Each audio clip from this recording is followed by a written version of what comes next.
अस्सलाम वालेकुम नाजरीन, आप देख रहे हैं INN चैनल। मैं हूं शेख अहमद अली। इस न्यूज़ बुलेटिन में आइए नजर डालते हैं दिन भर की बड़ी खबरों पर। शहर हैदराबाद के अलावा रियासत के कई अजला में आज शाम कई मकामात पर गरज और चमक के साथ शदीद बारिश हुई। बारिश का ये सिलसिला काफ़ी देर तक जारी रहा, जिसकी वजह से ट्रैफिक की आमद और रफ्त में मुश्किलात पेश आईं। शाम के वक्त दफातर और तालीमी इदारों से घर वापस होने वाले मुलाजमीन और तुलबा को मुश्किलात का सामना करना पड़ा। शहर के नामपल्ली, लकड़ी का पुल, पंजागुट्टा, मेहदीपट्टनम, एबिट्स, कोठी, चादरघाट, मलकपेट, दिलसुख नगर, सरूनगर के अलावा पुराने शहर के मुख्तलिफ मकामात पर भी शदीद बारिश हुई। सड़कों पर हर जगह पानी जमा हो गया था। नए शहर के मुख्तलिफ इलाकों में भी शदीद बारिश हुई, जिनमें बोयनपल्ली, मारेटपल्ली, चिलकलगुड़ा और दीगर इलाके शामिल हैं। इसी तरह संगारेड्डी जिले के पटनचेरू, मुत्तहदा जिले करीमनगर के कई मकामात पर तेज हवाओं के साथ बारिश हुई, जबकि करीमनगर जिले के चंदूर की पतरंगी, बोयनपल्ली और भीमावरम में ज्यादा बारिश की इत्तला है। कामारेड्डी जिले के बिचकुंडा, जुक्कल, मदनूर मंडल के बाज मौजूआत में बारिश हुई। दरियासना हैदराबाद के महकमे मौसमियात ने रियासत भर में मूसलाधार बारिश की पेश कयासी की है। अजला आसिफाबाद, मंचरियाल, जगतियाल, पेद्दापल्ली, भोपालपल्ली, मुलुक, कोत्तागुडम में शदीद बारिश की पेश कयासी की गई है। इन अजला में ऑरेंज अलर्ट जारी किया गया है। रियासत के बाकी अजला में महकमे मौसमियात ने येलो अलर्ट जारी किया। बारिश की वजह से फसलों को शदीद नुकसान पहुंचा है।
तेलंगाना भर में तूफानी हवाओं के साथ शदीद बारिश और सालाबारी से बेशतर अजला में किसानों को शदीद नुकसान पहुंचा है।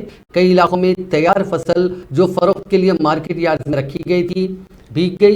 वज़रा ने फसलों को नुकसान वाले इलाकों का दौरा करते हुए यकीन दिलाया कि नुकसान का जायजा लेने के बाद इंसाफ किया जाएगा।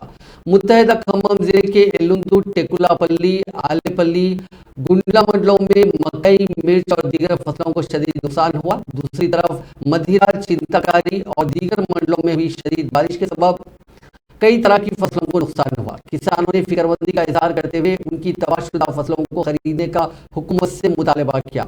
मुल्क जिले के कई इलाकों में भी बारिश के नतीजे में फसलों को बड़े पैमाने पर नुकसान पहुंचा। तेलंगाना पब्लिक सर्विस कमीशन की जानिब से गुज़िश्ता साल मुनक़िदा ग्रुप 1 प्रीलिम इम्तिहान मनसूख होने पर एक नौजवान ने खुदकुशी कर ली। सिलसिला टाउन के BY नगर के रहने वाले नवीन नामी नौजवान ने, जिसकी उम्र 32 साल है, उसने फांसी लगाकर खुदकुशी कर ली। पेपर लीक मामले के बाद हुकूमत ने ग्रुप 1 प्रीलिम इम्तिहान मनसूख करने का ऐलान करते हुए 11 जून को दोबारा इम्तिहान मुनक़िद करने का फैसला किया। इस इतला के बाद नवीन को लगा कि उसकी किस्मत में नौकरी नहीं है, जिससे परेशान होकर उसने खुदकुशी कर ली। नवीन ने ग्रुप 1 इम्तिहान में कामयाबी हासिल करते हुए मेन इम्तिहान के लिए मुंतखब हुआ था और वो मेन इम्तिहान की तैयारी भी कर रहा था।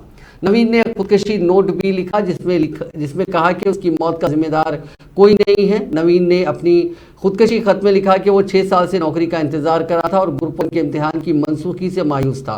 मजीद नौकरी मिलने का कोई इम्कान नहीं था, इसीलिए वो जिंदगी से बेजार हो गया है। पर्चों के इफ्शा के मामले में तनाज़े के दरमियान Telangana state public service commission की कारकर्दगी का चीफ मिनिस्टर चंद्रशेखर राव ने जायजा लिया। आज सुबह टीएसपीएससी के सदर नशीन जनार्दन रेड्डी को प्रगति भवन तलब किया गया, जहां उन्होंने केसीआर से मुलाकात की। इस अहम मुलाकात में रियासती वुज़रा केटीआर और हरीश राव के अलावा चीफ सेक्रेटरी शांति कुमारी और दीगर आला ओहदेदार मौजूद थे। पर्चों के इफ्शा के मामले के साथ साथ इम्तिहानात के इनेकाद और मुस्तकबिल की हिकमत अमली पर तबादला ख्याल किया गया। टीएसपीएससी की जानिब से पर्चों के इफ्शा का मामला सामने आने के बाद ग्रुप 1 प्रीलिम्स बशमूल ईडीए और दीगर इम्तिहानात को मनसूख करने का ऐलान कर दिया गया। बताया गया कि उन इम्तिहानात को दोबारा मुनक्किद किया जाएगा। इस पस मंजर में हुकूमत ने मुस्तकबिल की हिकमत अमली पर तवज्जो मरकूज की है। चीफ मिनिस्टर केसीआर ने प्रगति भवन में मुनक़िदा इजलास में इन उमूर का जायजा लिया और ओहदेदारों को मुनासिब हिदायतें दी। पर्चों के इफ्शा का मामला सामने आने के बाद तुलबा तंजीमों की जानिब से हुकूमत पर शदीद तनकीदें की जा रही हैं। अपोजिशन पार्टियों की जानिब से एहतजाजी रैलियां मुनज़्ज़म की जा रही हैं।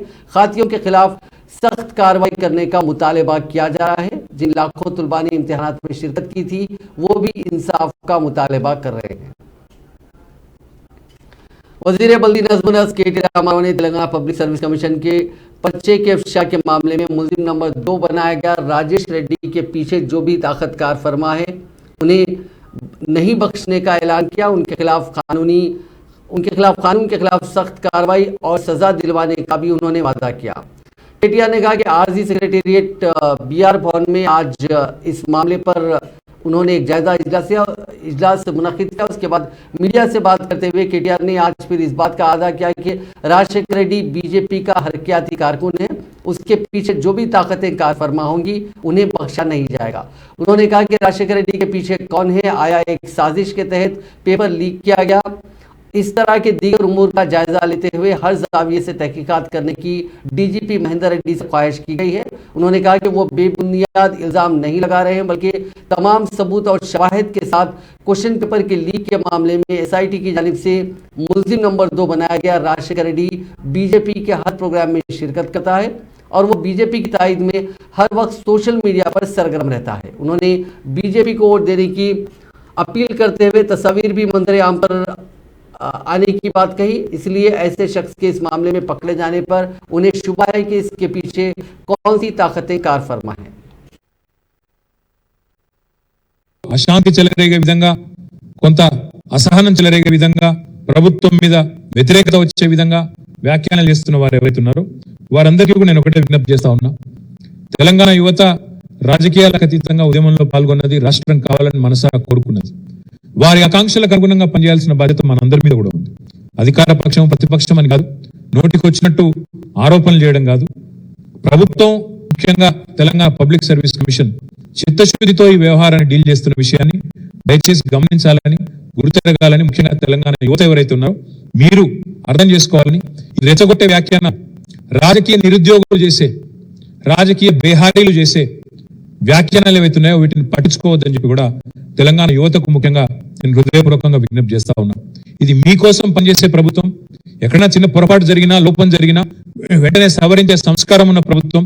అందుకే మీకోసం ఈ చిన్న మరి ఈ కావాల్సిన చిన్న వెసులుబాటు కూడా కల్పించి స్టడీ సర్కిల్ అని ఫుల్ టైం పెట్టడం కానీ, రీడింగ్ రూమ్స్ పెంచడం కానీ, ఉచితంగా కోచింగ్ మెటీరియల్ ఇవ్వడం కానీ, ఉచితంగా భోజన వసతి సంపూర్ణంగా కల్పించడం కానీ ఇవన్నీ కూడా చేస్తా ఉన్నాం। మీ ప్రయోజనాల కోసం, నిరుద్యోగ యువత ప్రయోజనాల కోసం, మీకు ఉపాధి అవకాశాలు కల్పించడం కోసం నిర్విరామంగా పనిచేస్తున్న ప్రభుత్వం ఇది। అది ప్రభుత్వ కొలువులు కావచ్చు, ప్రైవేట్ రంగంలో కొలువులు కావచ్చు, నిర్విరామంగా పనిచేస్తా ఉన్నాం। దయచేసి అపోహలు, అనుమానాలు సృష్టించే విధంగా అడ్డమైన వ్యాఖ్యానాలు చేస్తున్న వారిని విశ్వసించవద్దని చెప్పి కూడా విజ్ఞప్తి చేస్తా ఉన్నాం।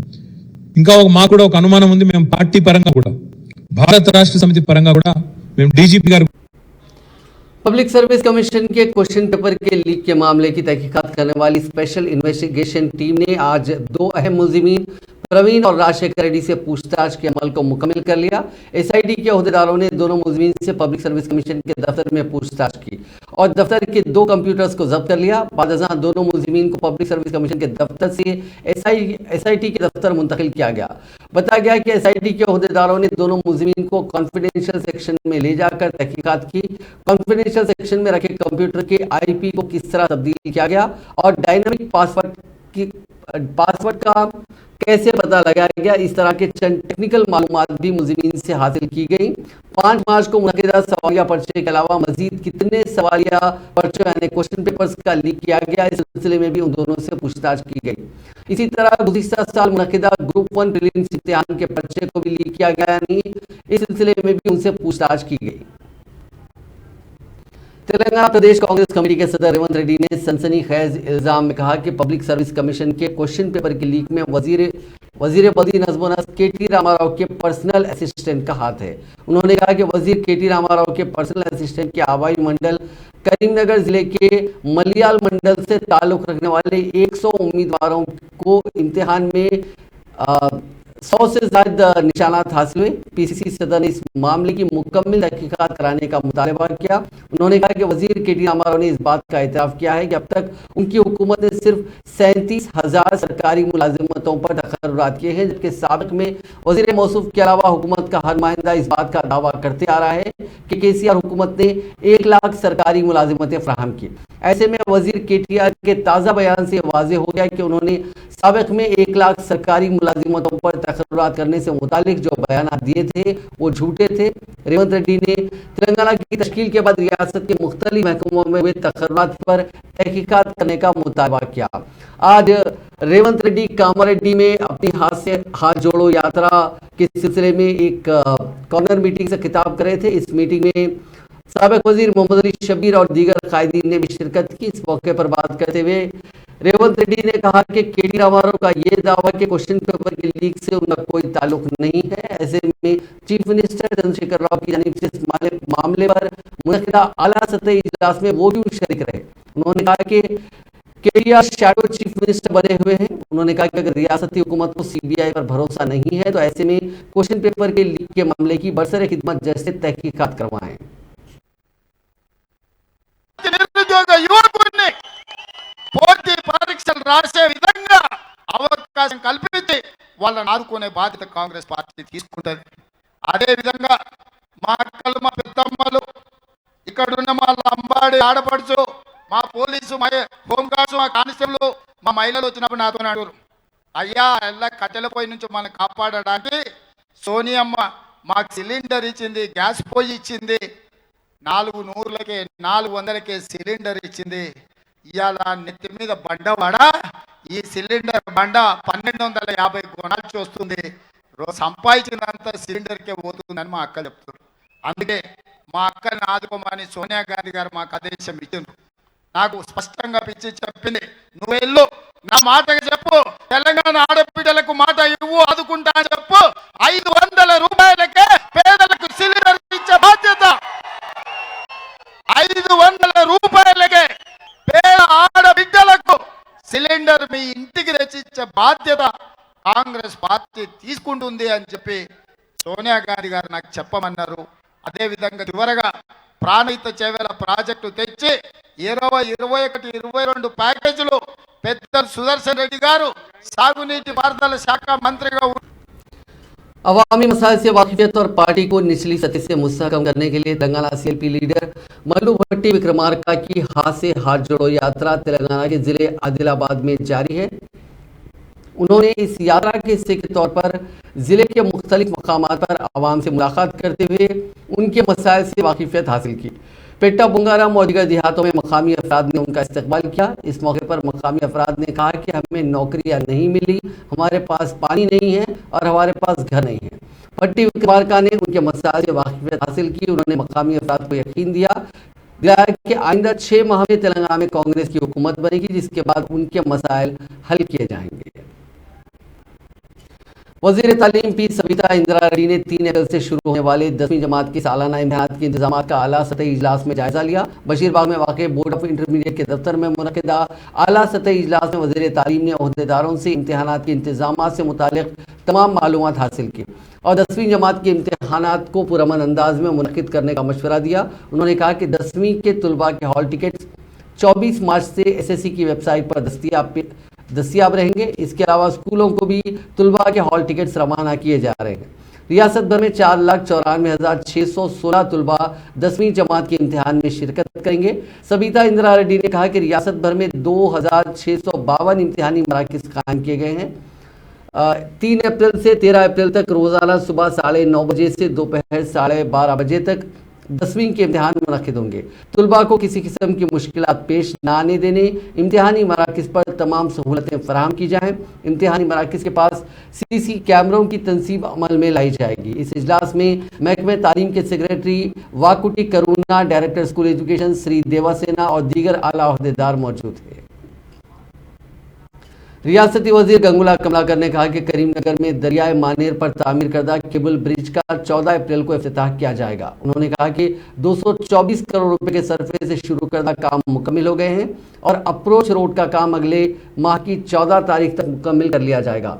उन्होंने कहा कि जदीद तरीन टेक्नोलॉजी के साथ तामीर केबल ब्रिज शहर के लिए सयाहती मरकज होगा। उन्होंने कहा कि इस ब्रिज पर 6.5 करोड़ रुपए की लागत से डायनामिक लाइटिंग का काम मुकम्मिल किया जा रहा है। उन्होंने बताया कि सयाहत के हिस्से के तौर पर 14 अप्रैल से सयाहों को इस ब्रिज को देखने की इजाज़त होगी। वजीर गंगुला कमलाकर ने कहा कि चंद दिनों तक इस ब्रिज पर सकाफती प्रोग्राम मुनक़िद किए जाएंगे और सयाहों के लिए फराहम की जाने वाली सहूलियात से वाकिफ करवाया जाएगा। सयाहों को ब्रिज पर वक्त गुजारने के लिए ज़रूरी इंतजाम किए जा रहे हैं। रियासती वजीर तहसीन श्रीनिवास यादव ने अहदेदारों को हिदायत दी कि कॉम्पिटिटिव माफ़ कीजिएगा मनाबस्ती मनाबड़ी प्रोग्राम के तहत शुरू किए गए कामों को मई तक मुकम्मल कर लिया जाए। आज नारायणगढ़ के केशव मेमोरियल हॉल में मुनक़िदा इजलास में उन्होंने मनाबस्ती मनाबड़ी प्रोग्राम के तहत पहले मरहले में शुरू किए गए सरकारी स्कूलों के तरक्याती कामों का जायजा लिया।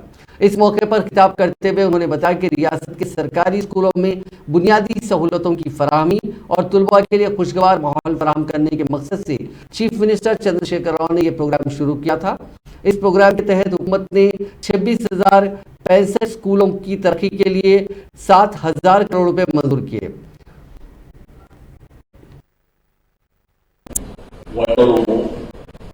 ఈ విధంగా ఒక 12 ఐటమ్స్ పెట్టుకోవడం కార్యక్రమం తీసుకున్నప్పుడు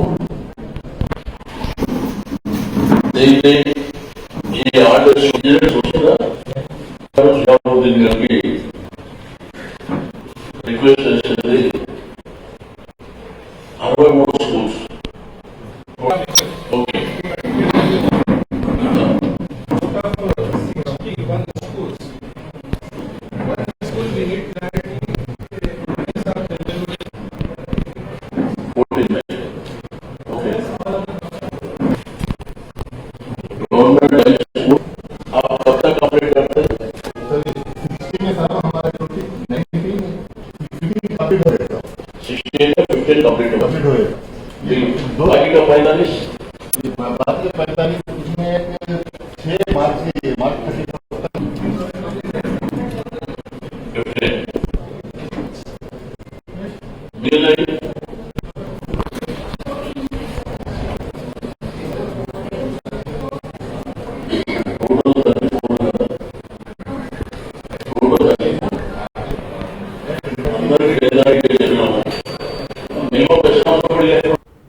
तेलंगाना हुकूमत ने सरकारी अराजियात पर मकानात तामीर करने वालों को अपने मकानात को बाकायदा बनाने के लिए दरखास्तें दाखिल करने का एक और मौका फराहम किया है। GO 58 और 59 के तहत प्लॉट्स को बाकायदा बनाने के लिए दरखास्तें दाखिल करने के लिए मजीद 1 माह का वक्त दिया गया। 1 अप्रैल से 30 अप्रैल तक दरखास्तें दाखिल की जा सकती हैं।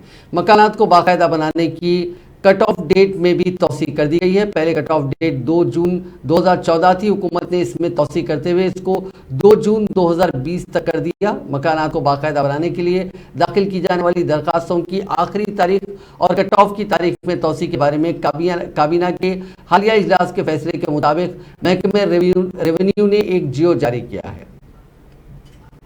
तेलंगाना के डीजीपी अंजनी कुमार ने कहा कि तेलंगाना टेक्नोलॉजी और सिक्योरिटी के मामले में मुल्क में पहले मकाम पर है। खवातीन को बाइख्तियार बनाने के लिए साइबराबाद सिक्योरिटी काउंसिल के जेर एहतमाम हैदराबाद में खवातीन का कॉन्क्लेव मुनक्किद किया गया।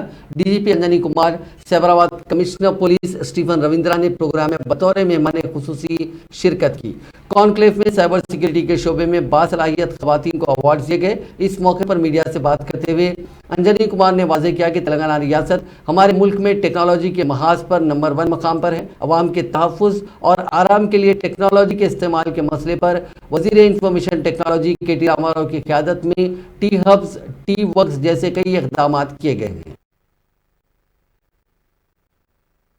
Medical technology, if I say Dr. Garu is here, I think real miracles is happening in the field of medical science because of technology. But it also brings along with it the other side of it. That is the criminality associated with technology. So every small thing of technology can be weaponized, can be used as a weapon. So what is the way out? Sustainable safety is the subject here. How do we sustain? Because we have to go ahead with technology. From the time of bullock cart to the time of Mercedes-Benz and BMW, the speed has gone up 100 times.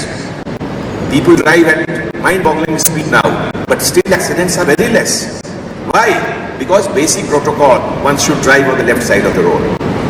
If everybody is driving on the left side, it's safe. If one person goes on the right side, it will cause accident. So protocol and norms are most important. And that is why such kind of a BJP के senior कायदीन ने आज राजभवन पहुंचकर रियासती governor doctor Tamilisai Soundararajan से मुलाकात करते हुए एक मेमोरेंडम हवाले किया। बीजेपी कायदीन ने मुतालबा किया कि तेलंगाना पब्लिक सर्विस कमीशन के ग्रुप 1 के पेपर लीक की बरसर खिदमत जज के जरिए तहकीकात करवाई जाए। बाद मीडिया से बात करते हुए बीजेपी कायदीन ने वजीर आला चंद्रशेखर राव पर तनकीद की और इल्ज़ाम आयद किया कि वो नौजवानों की जिंदगियों के साथ खिलवाड़ कर रहे हैं। बीआरएस की रुकने कानून साज काउंसिल के कविता के खिलाफ नामुनासिब रिमार्क्स पर आज तेलंगाना बीजेपी के सदर बंडी संजय रियासती खवातीन कमीशन के रूबरू हाजिर हुए। वो बीजेपी लीगल सेल के नुमाइंदों के साथ कमीशन के दफ्तर पहुंचे। तेलंगाना वुमेन्स कमीशन ने संजय को इस खुसूस में नोटिस जारी की थी, जिसने हाल ही में कविता पर उनके दफ्तरों पर अपने तौर पर कार्रवाई करते हुए ये नोटिस जारी की थी और 15 मार्च को उन्हें हाजिर होने की हिदायत दी। पंडित संजय ने खवातीन कमीशन के सदर को मकतूब रवाना करते हुए वाज़ेह किया था कि चूंकि पार्लियामेंट इजलास में वो शिरकत कर रहे हैं, इसलिए वो 15 मार्च के बजाय 18 मार्च को हाजिर होंगे। इस सिलसिले में आज वो कमीशन के रूबरू हाजिर हुए। इत्तलात के मुताबिक खवातीन कमीशन की जानिब से बंडी संजय से तकरीबन 3 घंटे तक पूछताछ की गई और उन्हें इंतबाह दिया गया कि वो मुस्तकबिल में खवातीन के खिलाफ ऐसे अल्फाज के इस्तेमाल से गुरेज करें। बंडी संजय ने कमीशन को बताया कि उन्होंने जानबूझकर इस तरह के अल्फाज का इस्तेमाल नहीं किया और उनके अल्फाज को तोड़ मरोड़ कर पेश किया गया।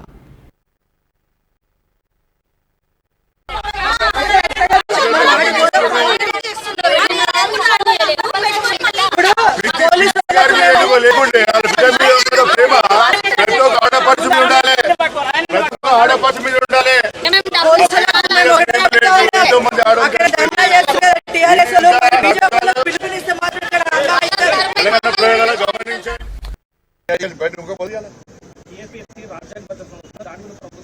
మరి ఈ సిబిఐ బీజేపీ పార్టీ సంస్థ దానికేమో అంటే నువ్వు చేస్తే కరెక్ట్, ఇంకోటి చేస్తే కరెక్ట్ కదా నువ్వు అనుకునేమంటే రాజ్యాంగ సంస్థ నీ సంకల్యాన్ని కూడా అలాంటప్పుడు అదాని మీద కూడా ఇవ్వాలి కదా, అదే ఏం వేయాలి, అది ఎంక్వైరీ చేయాలి కదా,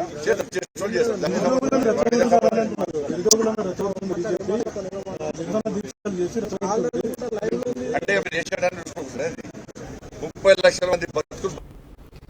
बीजेपी ने तेलंगाना में पार्टी की सरगर्मियों को मजीद वुसअत देने का मंसूबा तैयार किया है। उसी के हिस्से के तौर पर कौमी क़यादत ने हर पार्लिमानी हल्के के लिए विस्तारक का तकर्रुर किया, जिसका मकसद आने वाले असेंबली इंतखाबात से पहले आवाम से रास्त राब्ता कायम करना है। कई अफराद को विस्तारक बनाया गया जो घर घर पहुँच कर बीजेपी ज़ेर क़यादत मरकजी हुकूमत के कारनामों से वाकिफ करवाएंगे। उनको बाइक्स दी जाएंगी। बाइक्स हर हल्के के लिए 17 माफ कीजिएगा, हर पार्लिमानी हल्के के हिसाब से रियासत को 17 बाइक्स भेजी गई हैं। इन बाइक्स पर एक खुसूसी किट के साथ विस्तारक आवाम के दरमियान होंगे। उन बाइक्स में किट होगी। मरकजी हुकूमत की स्कीमों से मुतालिक ब्रोचर्स के साथ साथ इस किट में रियासत की हुकूमत की नाकामियों से मुतालिक पॉम्पलेट्स भी शामिल हैं। विस्तारक असेंबली, मंडल, गांव और बूथ की सतह पर पार्टी को मजबूत बनाने पर तवज्जो मरकूज करेंगे। ये विस्तारक साथ ही मकामी सतह पर हुक्मरान जमात की खामियों का पता लगाते हुए रियासती और कौमी क़यादत को रिपोर्ट भेजेंगे।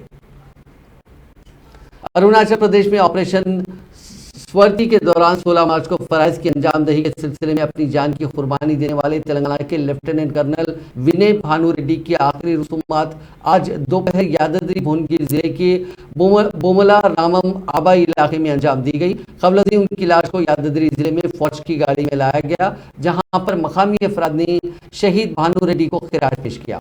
वजीर वकी जगदीश रेड्डी और फौज के सीनियर अहदेदारों ने जिले में लाश को लाए जाने पर उन्हें खिराज पेश किया। कबल अज़ीं आज सुबह लाश को मुकम्मल फौजी एजाज़ात के साथ हैदराबाद लाया गया। एयरपोर्ट से लाश को आबाई इलाका मुंतकिल किया गया। इस अहदेदार की जानिब से कौम के लिए नाकाबिले फरामोश खिदमात पर उनकी लाश पर फूल निछावर किए गए। Brigadier Soma Shankar, officiating general officer commanding Telangana व आंध्रा सब एरिया के अलावा लेफ्टिनेंट कर्नल विनय भानु रेड्डी के वालिद ने उनकी लाश पर फूल चढ़ाए। गवर्नर डॉक्टर तमिलिसाई सौंदरराजन ने भी उनकी लाश पर फूल चढ़ाए। गवर्नर ने कहा कि मुल्क इस बहादुर अहदेदार की खिदमात और कुर्बानियों को याद रखेगा।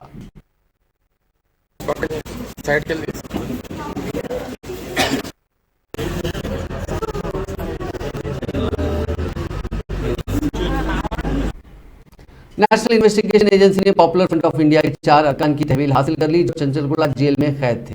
एनआईए के जराये ने बताया कि पीएफआई के 4 मुश्तबा कारकुनों जाहिद, समीउद्दीन, माज हुसैन और कलीम को तहवील में लिया गया और उन्हें एनआईए के इलाकाई दफ्तर माधापुर मुंतकिल किया गया, जहां उनसे गुज़िश्ता साल रजिस्टर किए गए मुकदमे के सिलसिले में पूछताछ की जाएगी। गुज़िश्ता साल तेलंगाना के मुख्तलिफ इलाकों से 20 से ज़ायद पीएफआई के अरकान को नौजवानों को बागी बनाने और इनकलाबी तरबियत देने के इल्जामात के तहत गिरफ्तार किया गया था। 11 मुश्तबा अफराद के खिलाफ गुज़िश्ता साल दिसंबर में चार्जशीट दाखिल की गई थी। एनआईए ने 16 मार्च को 5 मुश्तबा अफराद के खिलाफ ज़मनी चार्जशीट दाखिल की। एनआईए ने गुज़िश्ता साल अगस्त में तेलंगाना पुलिस से इस मामले को अपनी तहवील में ले लिया था और मुख्तलिफ नौजवानों को गिरफ्तार किया था।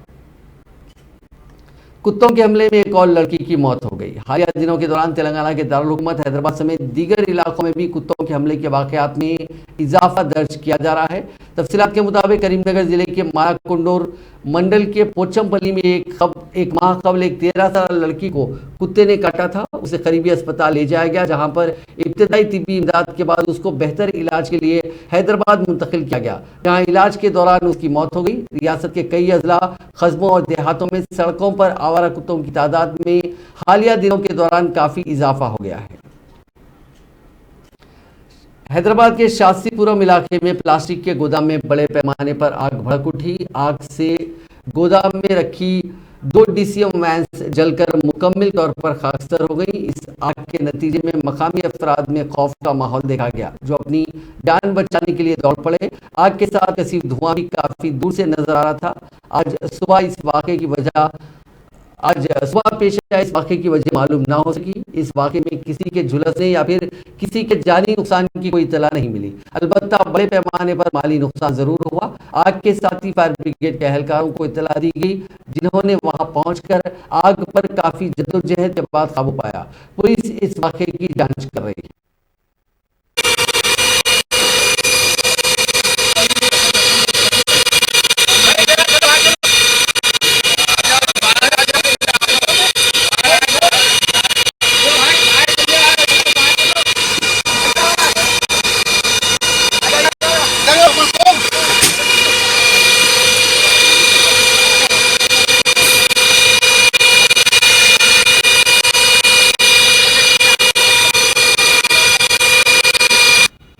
जिम से वापसी के बाद दिल का दौरा पड़ने से नौजवान की मौत हो गई। ये वाकया तेलंगाना के महबूब नगर में पेश आया। जराये के मुताबिक महबूब नगर टाउन के इलाके रामैया बौली के रहने वाले 23 साल माजिद हुसैन शोएब उर्फ जुन्नू रोज की तरह न्यू टाउन इलाके में जिम के लिए गए। रात 8 बजे वो घर वापस हुए और तकरीबन 11 बजे शब उन्होंने सीने में दर्द की शिकायत की। और उन्हें दिल का शदीद दौरा पड़ा, जिसके नतीजे में वो गिर पड़े। उनके अरकान खानदान ने उन्हें फौरी तौर पर अस्पताल मुंतकिल किया, जहां डॉक्टर्स ने उनका मायना करने के बाद उन्हें मुर्दा करार दिया। इस वाक़े के सबब इलाके में गम की लहर दौड़ गई। नाजरीन, इस न्यूज़ बुलेटिन में बस इतना ही। आप देखते रहिए INN चैनल।